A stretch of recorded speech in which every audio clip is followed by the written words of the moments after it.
Hello रिवान, welcome back. आज हम सब हाई स्कूल बोर्ड एग्जामिनेशन में पूछे जाने वाले पोइट्री का जो स्टेंजा होता है और उससे किस प्रकार के क्वेश्चन किए जाते हैं उसको देखते हैं। उसके सेंट्रल आइडिया को देखेंगे, एक एक करके क्वेश्चन को देखते हैं।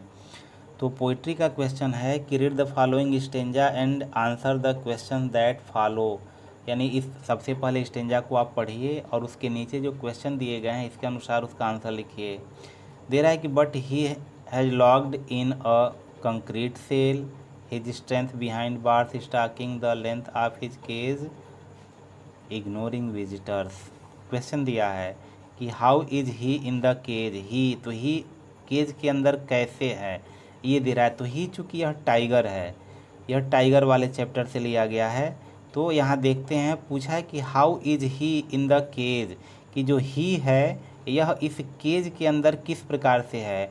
तो क्या दे रहा है इसका आंसर कि he is locked in the cage, यानी वह जो केज यानी पिंजड़ा है, पिंजड़े के अंदर वह बंद है, क्योंकि उसे खुला हुआ नहीं छोड़ा गया है, वह पिंजड़े के अंदर बंद की स्थिति में है। तो देखिए यहाँ पे दिया है कि ही इज लॉक्ड।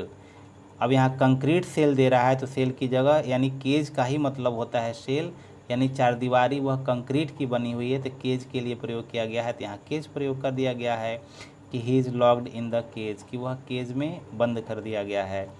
इसका अगला क्वेश्चन है कि where had his strength gone. His strength यानी उस टाइगर का स्ट्रेंथ यानी शक्ति कहाँ चला गया है। तो आंसर हो रहा है कि his strength has been imprisoned in his cage, कि जो उसकी शक्ति है इम्प्रिजन्ड बंद कर दी गए बंद कर दी गई हैं, चाहे कैद कर दी गई हैं इन हिज केज पिंजड़े में, क्योंकि न पिंजड़े के बाहर आएगा और ना ही अपनी शक्ति का वह प्रदर्शन करेगा। तो उसकी शक्ति पिंजड़े में ही कैद कर दी गई है। तो देखिए यह इसमें नहीं दिया है, इसमें दे रहा है कि हिज स्ट्रेंथ बिहाइंड बार, कि उसकी सारी की सारी शक्ति उसी बार में ही, बार के अंदर ही रह गई है।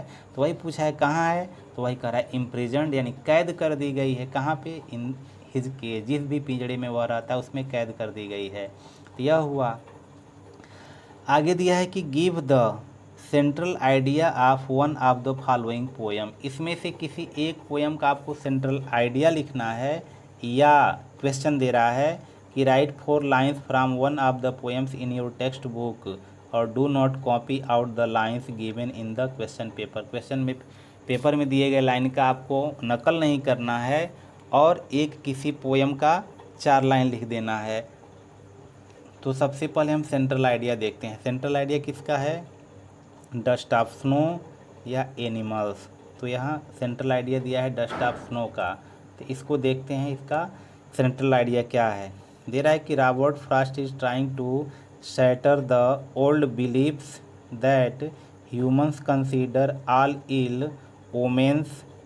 ही expresses his attitude through the example of crow and a hemlock tree, which are considered all ill omen.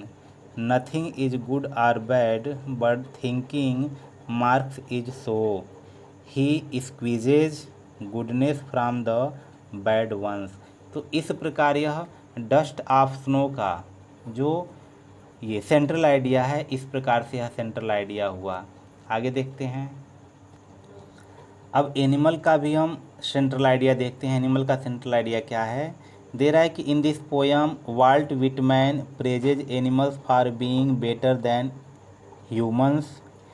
They possess all those qualities that human being have either forgotten or knowingly ignored. Like humans they don't develop greed envy hatred and malice toward others. That is why the poet wants to live with them and experience a peaceful life where no one complains. They are free from sorrow and suffering of life. तो यह दोनों में से कोई एक आप central idea कर सकते हैं। तो यहाँ चूँकि दोनों दिया है एग्जाम्पल के रूप में, यह कह रहा था कि आप 4 लाइन की कोई पोएम लिखिए। तो कोई भी 4 लाइन के यहाँ दिया है कि 4 लाइन्स ऑफ अ पोएम, किसी भी एक पोएम का 4 लाइन। क्या दे रहा है कि सम से the world will and in fire. कोई कहता है कि जो संसार है वह आग से समाप्त होगी। सम से इन आइस, कोई कहते हैं कि बर्फ़ की अधिकता के कारण समाप्त होगी। From what I have tested of desire, मेरी क्या इच्छा है, मेरी क्या राय है I hold with those who favour fire, कह रहे हैं कि मैं भी उन्हीं के साथ हूँ जो फायर, कह रहे हैं कि यह जो संसार है आग से नष्ट हो जाएगी। तो यह आपका पोयम है, इसके अर्थ से कोई मतलब नहीं है, यहाँ पे आपको केवल पोयम लिखना है 4 लाइन का। अगला क्वेश्चन देखते हैं। अगला क्वेश्चन क्या दिया है, फुटप्रिंट्स विदाउट फीट, यानी जो आपकी सप्लीमेंट्री रीडर की बुक है उसमें से क्वेश्चन दिया है कि answer any 2 of the following question. तो 3 क्वेश्चन दिए जाएंगे और 3 क्वेश्चन से किसी 2 क्वेश्चन का आपको आंसर देना होगा और यह शॉर्ट आंसर होते हैं। तो यह 2-2 नंबर के प्रत्येक हमारे प्रश्न होंगे। क्वेश्चन क्या दिया है कि what kind of a person of M me Loisel, कि यह लॉयजल किस प्रकार की महिला थी, और why is she always unhappy, और वह हमेशा अप्रसन्न क्यों रहती थी। दूसरा क्वेश्चन है कि why did Bholi's parent accept Bishamber's marriage proposal, give 3 reason, कि विशंभर का प्रपोजल जो प्रस्ताव था शादी का उसको उन्होंने क्यों स्वीकार किया, कोई 3 कारण बताइए। How did a book became a turning point in A brides life, कि ए ब्राइड के लाइफ में जो पुस्तकें थीं वह किस प्रकार से टर्निंग पॉइंट का काम की। ये इसका आंसर, तीनों में से 2 का आंसर लिखना है, तो इसमें तीनों का आंसर बारी बारी दिया है। देखते हैं। पहला क्वेश्चन है कि what kind of a person is M me Loisel, कि लॉयजल किस प्रकार की थी और वह हमेशा अप्रसन्न क्यों रहती थी। तो इसका आंसर दे रहा है कि Amy Loisel is a dreamy woman, वह बहुत ही ड्रीमी यानी स्वप्निल, स्वप्न देखने वाली महिला हैं। She overlooks the reality of life, और जो भी जीवन की रियलिटी यानी वास्तविकता होती है उस वास्तविकता को अनदेखा कर देती हैं।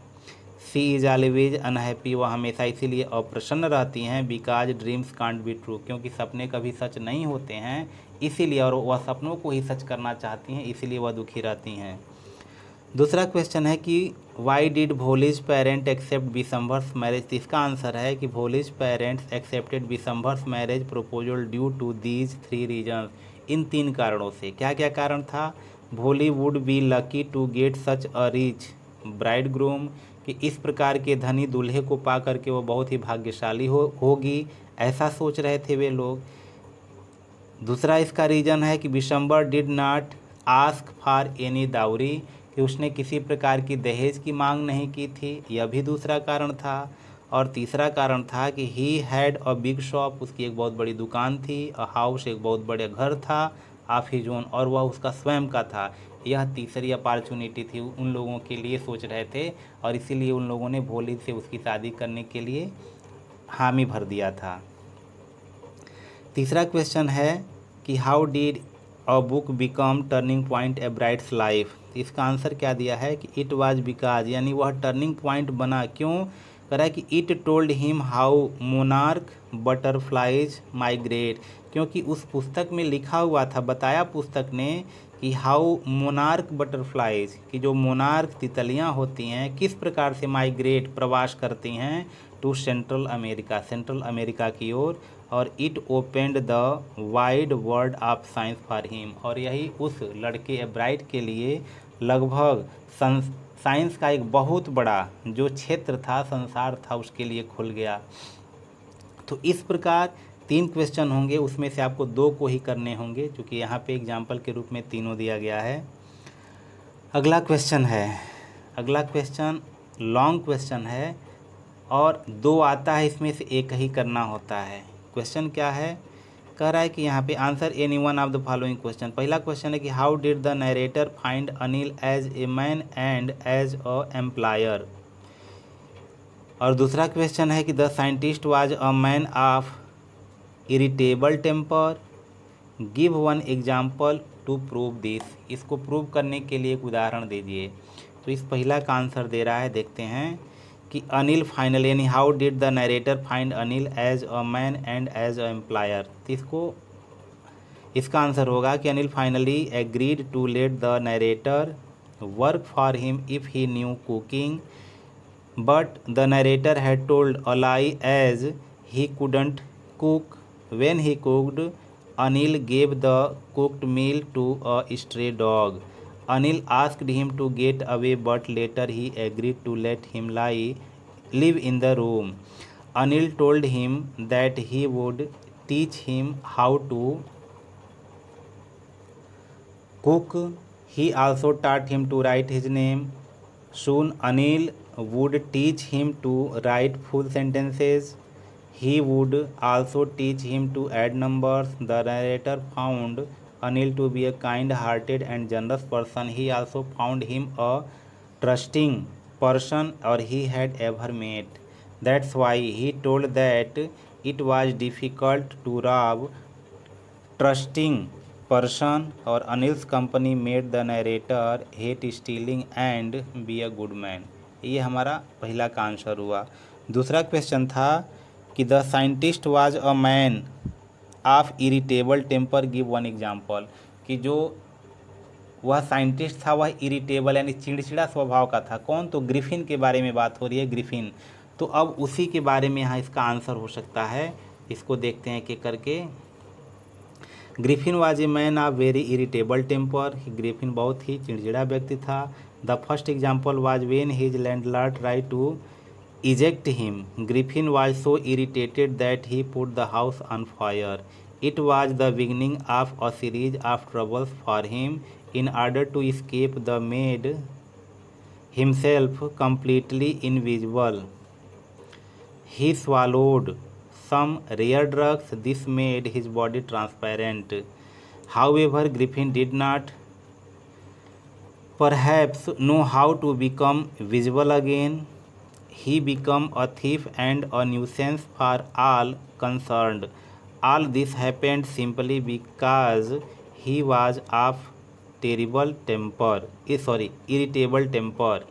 He quarreled again with his landlady or in the Iping village. Also, he had to run away again only after making himself invisible. तो इस प्रकार से दूसरा का भी आंसर हुआ। अगला देखते हैं। तो जो लास्ट क्वेश्चन है वह दिया है कि point out the true and false sentences in the following. कि जो यह सेंटेंस दिए गए हैं इसमें कौन ट्रू है कौन फॉल्स है, इसको आपको छांट करके लिखना होगा।